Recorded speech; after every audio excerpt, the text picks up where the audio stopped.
Hello বন্ধুরা, কেমন আছো তোমরা? আশা করি ভালো আছো আর আমিও ভালো আছি। আর আজকে আমি নিয়ে এসেছি একটি নিরামিষ ডিনার রেসিপি, যেটা খেতেও যেমন টেস্টি আর বানানো খুবই সহজ। আর এটা বাচ্চারা একবার খেলে বারবার বলবে বানাতে। তাহলে চলো শুরু করা যাক। তো গ্যাসের উপরে একটা কড়াই বসিয়ে দিয়ে দিলাম সামান্য একটু জল, আর তার মধ্যে আমি দিয়ে দেব দুধ। জলটা দেওয়ার কারণ হলো দুধটা যাতে নিচে লেগে না যায়। তো এখানে ফুল ফ্যাট দুধ নিয়েছি আমি, তোমরা যে কোনো দুধ এখানে ইউজ করতে পারো। তো দুধটা 1 কিলো আছে, তোমরা তোমাদের পরিমাণ মতো কম বা বেশি নিতে পারো। দুধটা যতক্ষণ ফুটছে ততক্ষণ এখানে আমি 4টে টমেটো নিয়েছি। টমেটোটাকে এইভাবে লম্বা লম্বা পিস করে কেটে নিচ্ছি। টমেটোগুলোকে আমি এখানে কেটে নিচ্ছি, তোমরা চাইলে মিক্সিতে এটাকে বেটেও নিতে পারো। আর বন্ধুরা, আমার রেসিপি যদি তোমাদের এতটুকু ভালো লেগে থাকে তাহলে অবশ্যই একটি লাইক করে দিও। আর আমার চ্যানেলে এরকম নিত্য নতুন রেসিপি দেখার জন্য চ্যানেলটিকে অবশ্যই সাবস্ক্রাইব করে নিও। এবার আমি একটা ক্যাপসিকাম নিয়েছি বড় সাইজের, আর ক্যাপসিকামটাকে এইভাবে আমি 4 কোণা শেপ করে কেটে নিচ্ছি।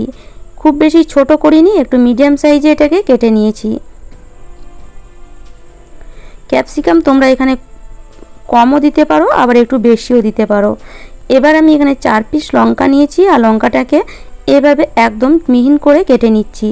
যতটা মিহিন পারবে এভাবে মিহিন করে কেটে নিতে হবে, বা তোমরা এটাকে বেটেও নিতে পারো, তবে কেটে নিলে তার স্বাদটা আলাদাই আসে। এবার এখানে আমি কিছুটা আদা নিয়েছি, আর একটা ছোট গ্রেটারের সাহায্যে আদাটাকে গ্রেট করে নিলাম। তো সব আমার সবজিগুলো কাটা রেডি হয়ে গেছে। এবার আমি একটা ছোট বাটির মধ্যে দিয়ে দিচ্ছি 3 চামচ ভিনিগার। দুধটা অনেকটাই ফুটে এসেছে, সেজন্য ভিনিগারটা তৈরি করে নিচ্ছি।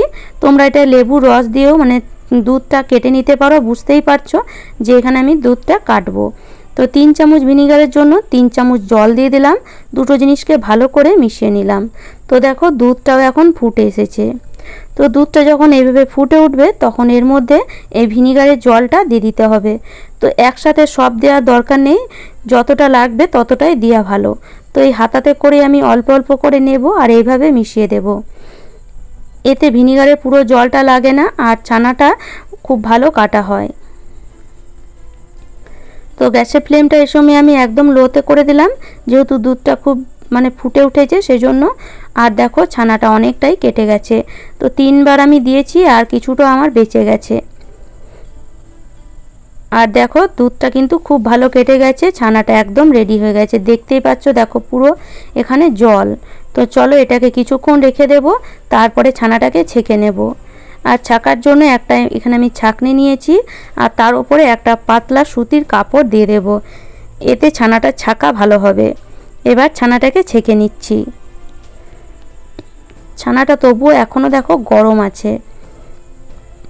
আর এখানে আমি ফুল ফ্যাট ক্রিম দুধ নিয়েছিলাম, সেই জন্য একটু ছানাটা বেশি হয়েছে, মোটামুটি 300 গ্রামের মতন তো হবেই। তো দুধ হিসাবেই কিন্তু ছানা তৈরি হয়।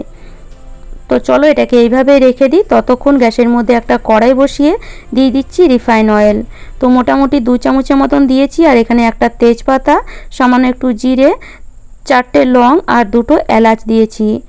একটু দারচিনিও এর মধ্যে দিতে পারো, তবে আমি আর দিইনি। তো এটাকে কিছুক্ষণ ফ্রাই করে নিয়ে তারপরে আদা আর কাঁচা লঙ্কাটা এর মধ্যে দিয়ে দিলাম। এটাকেও কিছুক্ষণ ফ্রাই করে নেব। একটা সুন্দর গন্ধ এলে তারপরে এর মধ্যে সামান্য একটু জল দিয়ে দিচ্ছি, যাতে মশলাটা পুড়ে না যায়। এবার এখানে যে টমেটোটা আমরা কেটে রেখেছিলাম সেটা দিয়ে দেব। টমেটোটা দিয়ে কিছুক্ষণ এইভাবে নেড়ে চেড়ে নেব। গ্যাসের ফ্লেমটা এই সময় মিডিয়ামেই থাকবে।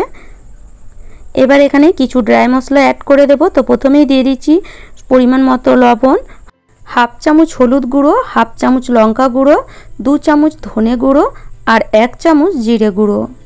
আর সুন্দর কালারের জন্য এখানে 1 চামচ দিয়ে দিচ্ছি কাশ্মীরি লঙ্কা গুঁড়ো। এবার এখানে দেব 2 চামচ বেসন। আর এইভাবে একটু বেসন দিলে রেসিপির টেস্টটা কিন্তু বদলে যাবে। ছানার তরকারি যদি এইভাবে বেসন দিয়ে কখনোই না বানিয়েছো, একবার অবশ্যই বানিয়ে দেখো। সব জিনিসগুলো ভালো করে মিশিয়ে কিছুক্ষণ ঢাকা দিয়ে দেব মশলাটা কষার জন্য। তো মোটামুটি 1 থেকে 1.5 মিনিট পর মশলাটাকে আবার আমি ভালো করে নেড়ে নিচ্ছি। তো অবশ্যই মাঝে মাঝে নেড়ে নিতে হবে, না হলে বেসন দেওয়া আছে নিচে একটু লেগেও যেতে পারে। তো মশলাটা যখন ভালো মতন কষে যাবে, এখানে যে ক্যাপসিকামটা কেটে রেখেছিলাম সেটা অ্যাড করে দিলাম। ক্যাপসিকামটা মশলার সাথে ভালো করে মিশিয়ে নিতে হবে। আবার আমি কিছুক্ষণ মশলাটাকে ঢাকা দিয়ে দেবো, এতে ক্যাপসিকামটা একটু নরম হয়ে যাবে।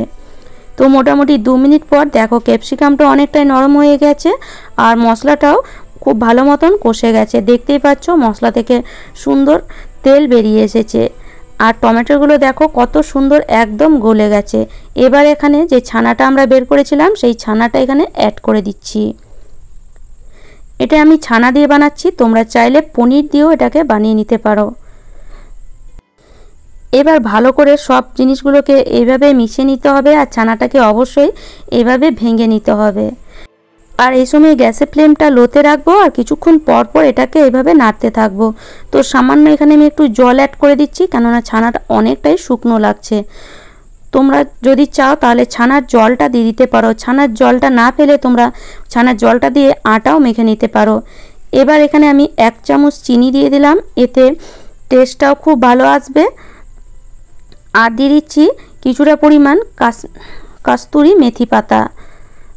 ভালো করে সব জিনিসগুলোকে মিশিয়ে নেব। এবার এখানে দিয়ে দিচ্ছি 1/2 চামচ গরম মশলা আর ওপর থেকে সামান্য একটু ধনেপাতা দিয়ে দিলাম। সব জিনিসগুলোকে ভালো করে মিশিয়ে নেব। ছানার ভুজিয়া বা ছানার তরকারি যেটাই বলতে পারো, এটা একদম কিন্তু রেডি। এবার আমি ওপর থেকে সামান্য একটু বাটার মোটামুটি 1/2 চামচের মতন দিয়ে দিলাম। তোমরা চাইলে ঘিও দিতে পারো বা এটাকে স্কিপও করতে পারো, তবে সামান্য একটু বাটার দিয়ে দেখো খেতে কিন্তু দারুণ টেস্টি হয়। তো যদি কখনো মনে হয় রাতে কী বা রান্না করব, নিরামিষ দিনে দেখবে নিরামিষ দিনে খুবই অসুবিধা হয় রান্না করার জন্য, তো বাড়িতে যদি একটু দুধ থাকে তাহলে এইভাবে একবার এই ছানার রেসিপিটি বানিয়ে দেখবে। খেতে এতই টেস্টি যে একে একবার নয় তোমরা একে বারবার বানাবে। আর বাচ্চারা তো এটা এতই পছন্দ করবে যে বারবার বলবে বানাতে। তো চলো তোমরা এইভাবে এটাকে সার্ভ করতে পারো বা চাইলে দুপুরে ভাতের সাথেও খেতে পারো। আর দেখো দেখতে কত সুন্দর লাগছে, তাহলে তো বুঝতেই পারছো খেতেও এটা কিন্তু খুবই টেস্টি। তো আশা করি আজকের রেসিপিটি তোমাদের ভালো লেগেছে। আর আমার রেসিপি যদি তোমাদের এতটুকুও ভালো লেগে থাকে তাহলে অবশ্যই লাইক করো, শেয়ার করো আর আমাকে কমেন্ট করে অবশ্যই জানিও। আর যারা আমার চ্যানেলে নতুন বন্ধু হয়েছো তারা প্লিজ চ্যানেলটিকে সাবস্ক্রাইব করে নিও এরকম নিত্য নতুন রেসিপি দেখার জন্য। তো চলো বানাতে বানাতে খুব খিদেও পেয়ে গেছে, তো চলো একটু খেয়েও দেখি। তাহলে আজকে এই পর্যন্তই। আর রেসিপিটি অবশ্যই কিন্তু বাড়িতে একবার হলেও ট্রাই করো। তো চলো টাটা।